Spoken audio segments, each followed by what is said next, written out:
जंगली कैदियों ने कैद खाने में नंगा नाच मचा दिया था जब उनको जिंदगी में पहली बार ज्योमेट्री बॉक्स मिला। इनको समझ नहीं आया कि इसका करना क्या है। उसमें से प्रकार निकाल के बोतल के ढक्कन में छेद कर रहे हैं, फिर उसके अंदर से पानी पी रहे हैं।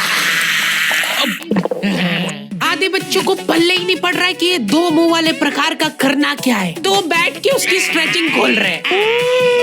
कुछ गांव के लौंडों ने मिलके तो हथियार वगैरह बना लिए थे। ये देख, ये अपने को यहाँ से हुक पकड़ना है, उसके बाद तुम जैसे खींच के इसको छोड़। हाँ, हमारे स्कूल में आसपास के गांव से भी बच्चे आते थे। मेरे को बहुत बढ़िया लगते यार ये बच्चे। इनको तुम इनके बैग से ही पहचान सकते हो कि ये तो गांव से, क्योंकि इनके बैग की सबसे आगे वाली जेब में से हमेशा तेल टपकता रहता है। ये लोग लंच के नाम पे एक अचार की चीर और 3 पराठे भर के लाते थे स्टील के डब्बे में, जो रोज लीक कर रहा है। और ये लोग रोज अचार कैसे खा ले रहे हैं। ये लोग स्कूल की बस में ही आते थे, जिसका ड्राइवर था अब्दुल और कंडक्टर रफीक। अब्दुल और रफीक मिलके बसें ड्रिफ्ट करवा देते थे। जान दो, चलो उतर जाओ, आ गया स्कूल। रफीक की स्पेशलिटी थी कि जहाँ से बस निकल ही नहीं सकती वहाँ से भी निकलवा देता था। हाँ, आंदो आएगी, निकलेगी। इतनी जगह में तो 4 बसें पार्क हो जाएंगी। हाँ, जान दो।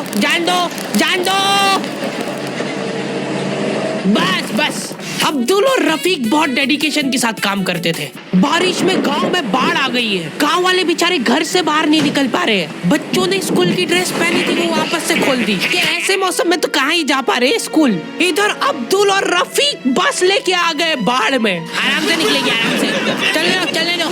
इतनी मेहनत करके जब ये सब स्कूल पहुंच रहे तो पता चल रहा है कि बाढ़ के कारण स्कूल ही बंद है। मेरे को बहुत पसंद है ये बच्चे, क्योंकि ये पढ़ाई को ज्यादा सीरियसली लेते ही नहीं है। ये लोग सारे सब्जेक्ट की एक ही कॉपी बना रहे हैं। टीचर ने कवर चढ़ाने का बोला तो न्यूज़पेपर में लपेट के लिया रहे कॉपी को। ये लो, चाय के कप के निशान दिख रहे यार उस पे। बेटा पेपर तो ढंग का लपेट के लाते। 120 पन्ने की कॉपी में 5 पार्टीशन कर रखे इन्होंने अलग अलग सब्जेक्ट के, और उसमें भी छोटा लिख रहे ताकि कॉपी नहीं भराए। और ऐसा नहीं है कि इनके पास पैसे नहीं है कॉपी लाने के।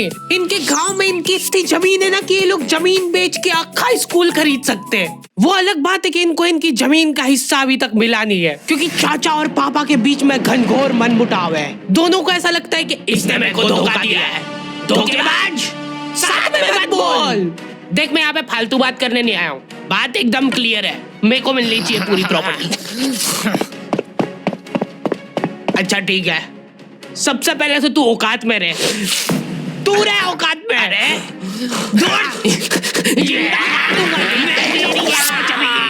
नहीं, दूर अभी चालू नहीं हुआ है। इनकी बहन दोनों भाइयों का समझौता करने के लिए रेफरी बनी है। एक दूसरे को माँ बहन की गालियां देने के बाद वहीं पे उनको सॉरी बोल दे रहे हैं। सॉरी, क्योंकि दोनों के रिश्ते सेम ही पड़ते हैं।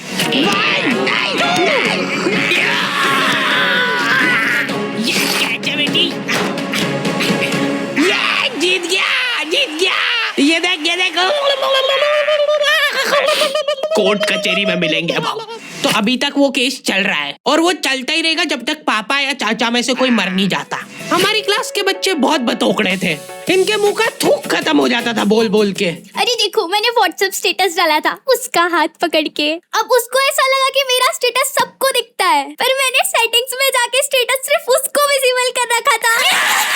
लॉन्डो से कुछ भी शेयर करना बहुत रिस्की काम होता है। मेरे को तो अच्छी लगती है यार कंचन। तुमने सिर्फ बोला है कि ये अच्छी लगती है, इधर लॉन्डो ने अफवाह फैलानी चालू कर दी।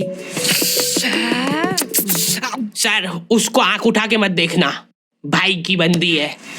जब भी वो पास से निकल रही है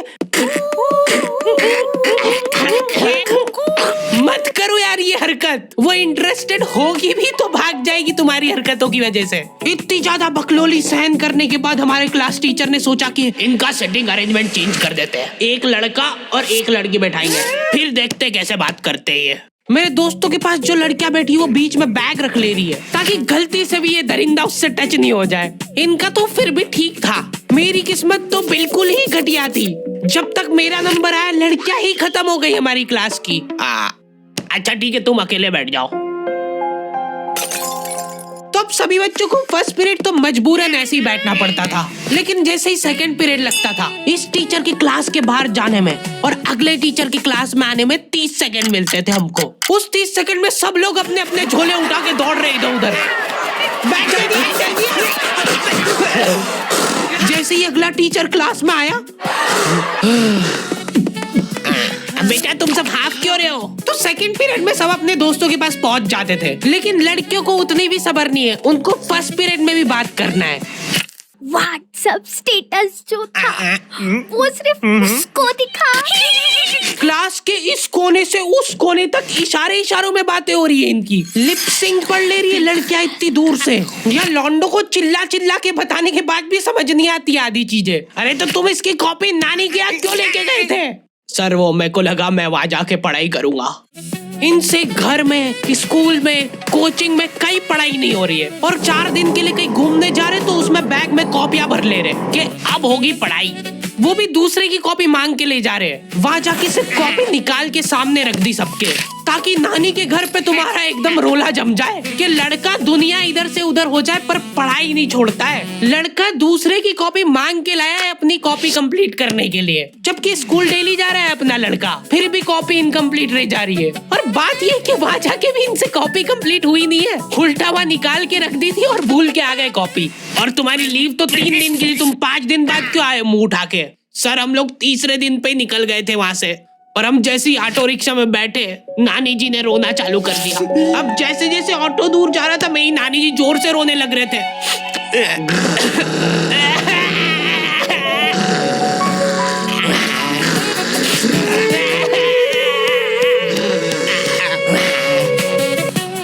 एक पूरा दिन तो इसमें हो गया सर हमारा।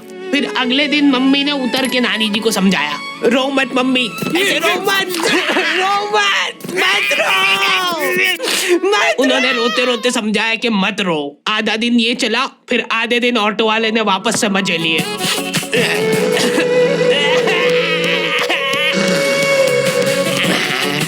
बहुत हरामखोर टाइप बच्चे आते थे हमारे स्कूल में। हमारी क्लास के कुछ बच्चों को जने क्या चुल मची कि स्कूल में फोन ले जाते हैं और वॉशरूम में जाके वो फोन में गाने चला के झुंड बना के नाच रहे हैं।